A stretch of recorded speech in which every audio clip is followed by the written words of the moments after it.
What happens when a hotel manager publicly humiliates a black man just for helping an elderly guest? She thought she was escorting out a stranger, but the moment he came back, everything turned upside down. What happened next left the entire staff in stunned silence. Let me say this real clear. I didn't walk into that hotel looking for a moment. I wasn't trying to teach a lesson, make a point, or turn heads. I was just trying to be helpful, like my mother raised me to be.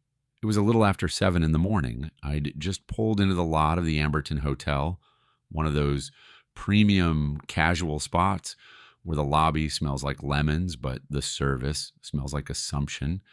I wasn't dressed like money, leather jacket, clean jeans, sneakers that had seen life but still had their shape. I didn't walk in holding a laptop or barking into a Bluetooth earpiece. I walked in holding a bag with 2 jars of real Vermont maple syrup, a gift for someone I owed a favor to, the kind of favor you keep even when folks forget what favors are. And that's when I saw her. White lady, maybe 70, shoulders slumped under a coat 2 sizes too big, suitcase wobbling behind her like it was done with the trip before she was. She was squinting at her phone like it owed her answers. Now listen, she looked like somebody's Nana, and I'm not the kind of man who lets somebody's Nana struggle in public, so I stepped up. "Morning, ma'am, you all right there?" She looked at me like I'd just offered her a blanket in a snowstorm. "Oh, thank you. I think they gave me the wrong room. I paid for an ocean view, and I'm looking at concrete." I offered to walk her back to the front desk. A simple gesture. Took her bag. Cracked a few light jokes along the way. She smiled, told me I was a gentleman, and I told her she reminded me of my elementary school librarian, which she did, same kind eyes and a little bit of attitude. We walked back into the lobby, and then it happened. Her name tag said Tracy. Hair neat, skirt tight, clipboard glued to her hand like it was a law book. The kind of woman who's convinced she runs the world, as long as it's laminated. She saw me. Now, she didn't see the woman on my arm. She didn't see my face or hear her call me sweetheart. She saw a black man in a leather jacket walking a white woman across the floor, and that was enough. "Sir," her voice shot across the lobby like a fire alarm, "I need you to step away from the guest, immediately."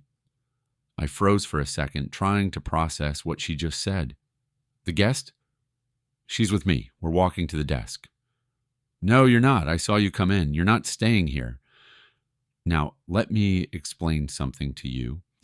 There's a tone some people use when they're not just doubting you, they're accusing you, like they already made a whole movie in their head, and they're reading you the script. The old woman tried to speak up. "He's helping me," but Tracy cut her off like she wasn't even there. "We've had some security concerns lately, but we don't allow people to roam the property without clearance."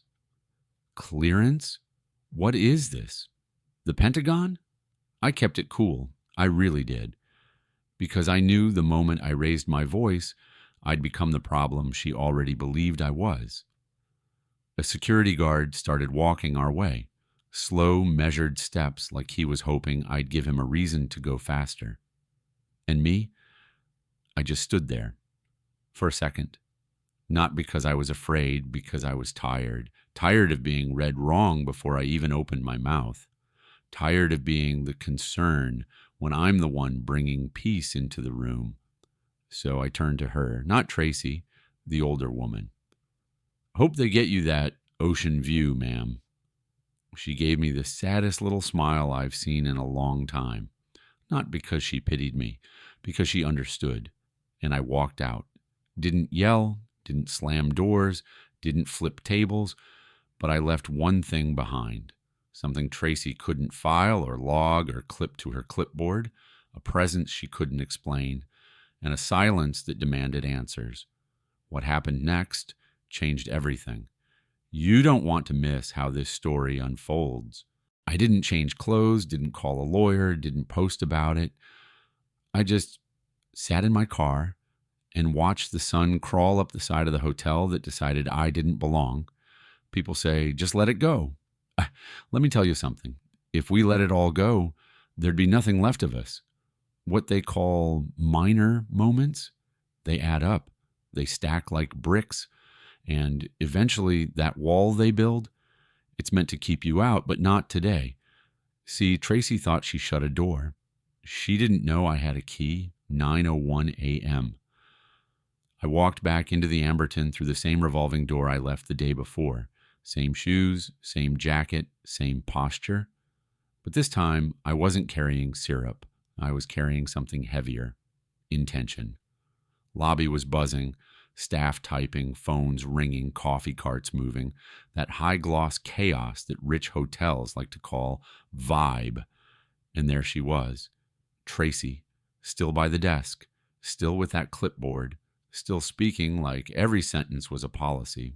She was training 2 new hires, young, eager, nodding like bobbleheads in dress shoes. I waited until she finished her sentence, something about hospitality alignment. Then I stepped forward. She spotted me in that polite customer service smile she wore like foundation. It cracked. "Sir," her voice was stiff, like she couldn't decide whether to whisper or call for backup. "We've already spoken, if you have an issue." "I'm not here to discuss yesterday," I said, calm, flat. "I have a meeting, a conference suite upstairs. David Tritzett." "With whom?" She leaned forward, suspicious, like my voice alone was a violation. I handed her the folder. No words, no attitude, just facts. Her eyes scanned the logo on the front. That moment, when recognition hit, that was the first time she really looked at me. But it was too late for first impressions now. Then came Michael, mid-50s, gray at the temples, expensive blazer, walked like he had stakes in everything. He came out of the elevator and clapped me on the back like we were old war buddies. "There you are, Terrence," he said. "Conference room's ready. Everyone's waiting on you." Tracy blinked, waited for someone to explain. Michael didn't. He just added, "Didn't he let you know? He's the principal on the project." Her mouth opened like a question mark, but no words followed. Just that kind of silence that only comes from being dead wrong. We walked past her. No strut, no show. Just the kind of walk you have when you've already been where they said you couldn't go, and came back with paperwork. Upstairs, the room was ready. 3 investors, 2 board members, a man from city planning who smelled like nervous energy, and weak coffee. I shook hands, smiled when needed, spoke only when it mattered. I didn't need to raise my voice, because when your name's on the contract, you don't beg for respect. You command silence. And Tracy, she stayed downstairs, probably flipping through yesterday's schedule, trying to figure out how the guy she tried to escort out now had access to rooms she needed clearance to enter. I didn't laugh, didn't smirk, because this was never about her. It was about a system that made her feel confident enough to act like that in the first place. But it's funny how quickly confidence turns into confusion when truth walks back through the front door. This is the turning point. Everything changes right here. Stay with me to see how I put them in check, with nothing but my name, my presence, and the truth they never expected. I didn't need to say much in that conference room. When your name is on the top line of a deal, the room shifts, not just because you're in it, but because now everything runs through you. The meeting was smooth, contracts confirmed, terms locked. One by one, they slid their pens across the paper like it meant nothing. But to me, that signature meant history rerouted, and I didn't ask for a single favor. I just brought the numbers. I brought the plan, and more than anything, I brought my presence. No flashy watch, no raised voice, just posture. Because real power doesn't need a podium. It only needs a pause. Once we wrapped, I stood by the window, looked down into the lobby, same floor where I stood 2 days ago, being questioned like I wandered off somebody else's leash. And there she was, Tracy. She wasn't holding the clipboard anymore. No guests around, no interns nodding along, just her by the corner of the desk, holding an envelope, the kind that doesn't come with a bonus inside. I came down slow, steady. People like to imagine dramatic exits, slamming doors, walking out in silence, people clapping. But the moment that really matters, it's the walk back in. I stepped into the lobby, felt the eyes. Same staff who yesterday looked through me were now trying to figure out whether to greet me, salute me, or just stay out the way. And you know what? I didn't need any of it. I stopped by the front desk. Young black man behind the counter, maybe 25, clean edge up, fresh tie, first week energy. He looked at me like he knew exactly who I was, not because someone told him, but because something in him recognized something in me. I asked him how the morning was going. He smiled. Tighter than usual, sir, but we're keeping up. Good, I said. Keep that energy. Next to him, a woman, mid-30s, 2 kids tugging at her sleeves, checking into a standard room. She looked tired, like she had stories stacked behind her eyes. I asked to see her reservation. Upgraded it. No speech, no spotlight, just a quiet upgrade for someone who deserved better than the bottom option. Tracy? She watched all of this from across the room, still frozen, not in fear, in reality finally catching up to her. She stepped forward, carefully. I didn't realize. I raised a hand. It's not about what you realized, it's about what you didn't even bother to ask. Her lips pressed tight, then something rare. I was wrong. I nodded. You weren't the first. You won't be the last. But next time, stop judging the package before you know what's inside. She stood still, not defensive, not proud, just learning, maybe for the first time. I turned back to the lobby.